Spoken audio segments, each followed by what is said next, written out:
Au nom du Père, et du Fils, et du Saint-Esprit. Amen. Mon Seigneur Jésus, toi qui as connu les larmes, me voici devant toi. Je viens t'offrir ce qui pèse sur mon cœur, ce qui me fait pleurer. Accepte cette prière silencieuse, Seigneur. Âme qui prie avec moi, ton cœur est-il lourd aujourd'hui? Ressens-tu cette tristesse qui serre la gorge?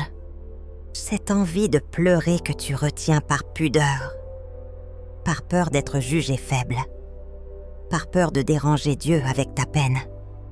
Le mensonge de l'ennemi nous fait croire que les larmes sont un échec. Il nous murmure que la foi véritable ne connaît pas le chagrin. C'est un mensonge qui isole et qui endurcit le cœur. Avant de continuer, je t'invite à déposer ton fardeau ici. Laisse dans les commentaires un simple mot qui dit ta peine, ou le nom d'une personne pour qui tu offres tes larmes. La parole de Dieu vient nous libérer de cette fausse image de la force. Elle vient nous révéler le visage d'un Dieu qui pleure avec nous. Laissons nos larmes devenir une prière silencieuse devant lui. Mon âme, Seigneur, est maintenant là-bas en Judée. Je me tiens sur la route qui mène à Béthanie. L'air est lourd de chagrin et de mort. Ton ami Lazare est au tombeau depuis 4 jours. Je vois Marthe et Marie le visage ravagé par la douleur. Elles ont le cœur brisé, plein de questions sans réponse. Leur peine est si grande, si palpable. C'est ma propre peine, Seigneur, devant ce que je ne comprends pas. C'est ma douleur devant la maladie, le deuil, la solitude. C'est mon impuissance face à la souffrance de ceux que j'aime. Et puis tu arrives, mon doux Jésus. Tu vois leurs larmes, tu entends leur désarroi. Tu ne leur fais aucun reproche. Tu ne leur demandes pas de cesser de pleurer. Au contraire, l'Évangile nous dit que tu fus bouleversé. Et la phrase la plus courte et la plus poignante de toute la Bible est écrite. Jésus pleura. Voilà la vérité la plus consolante, Seigneur. Tu ne méprises pas mes larmes, tu les partages. Tu sanctifies la tristesse humaine par ta propre tristesse. Tes larmes ne sont pas un signe de faiblesse, mais d'amour infini.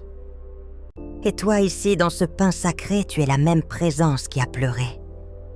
Ton cœur sacré qui s'est brisé pour ton ami Lazare bat encore pour moi. Il recueille chacune de mes larmes comme une perle précieuse. Il les unit aux tiennes pour en faire une prière puissante. Mes larmes ne sont plus stériles. Elles deviennent une offrande d'amour, une semence d'espérance.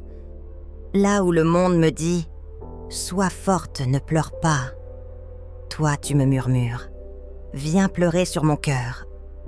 Là où la solitude me crie « Personne ne comprend », ta présence me dit « Je suis là et je pleure avec toi ». Là où ma fierté me dit « Cache ta peine », ton regard d'amour m'invite à tout te donner. Là où je crois être seule dans ma barque, tes larmes me rappellent que tu y es avec moi. Pour que cette prière porte du fruit, voici le défi pour cette semaine. Je l'appelle le défi des larmes offertes. Cette semaine, ne retiens plus tes larmes. Trouve un moment seul devant un crucifix ou une icône. Pense à ce qui te fait le plus souffrir. Et si les larmes viennent, laisse-les couler sans honte. Offre-les simplement à Jésus en disant « Seigneur, ceci est en ma prière pour toi. Ô Marie, notre mère consolatrice des affligés, toi dont le cœur fut transpercé d'un glaive de douleur, toi qui as pleuré au pied de la croix de ton Fils bien-aimé, apprends-moi la sainte liberté de pleurer devant Dieu. Apprends-moi à ne pas avoir honte de ma sensibilité. Soutiens-moi cette semaine quand j'offrirai mes larmes. Qu'elles deviennent, grâce à toi, un baume pour le cœur de Jésus. Seigneur Jésus, le cœur rempli de gratitude, uni à toute l'Église, je te bénis. Je te bénis pour le don de mes larmes, qui sont une prière. Béni soit Dieu. Béni soit son saint nom. Béni soit Jésus-Christ, vrai Dieu et vrai homme. Béni soit Jésus dans le très saint sacrement de l'autel. Béni soit la grande mère de Dieu, la très sainte Vierge Marie. Amen. Seigneur, avec ton aide, je m'engage à ne plus voir mes larmes comme une faiblesse. Je les verrai comme une prière que tu aimes recevoir. Au nom du Père et du Fils et du Saint-Esprit. Amen. Si cette prière a apporté un peu de paix à ton cœur, partage-la avec une personne qui souffre. Abonne-toi pour que nous puissions continuer à prier ensemble chaque semaine. N'oublie pas que tu n'es jamais seul dans tes peines. Que la consolation de Jésus qui a pleuré pour nous soit toujours avec toi.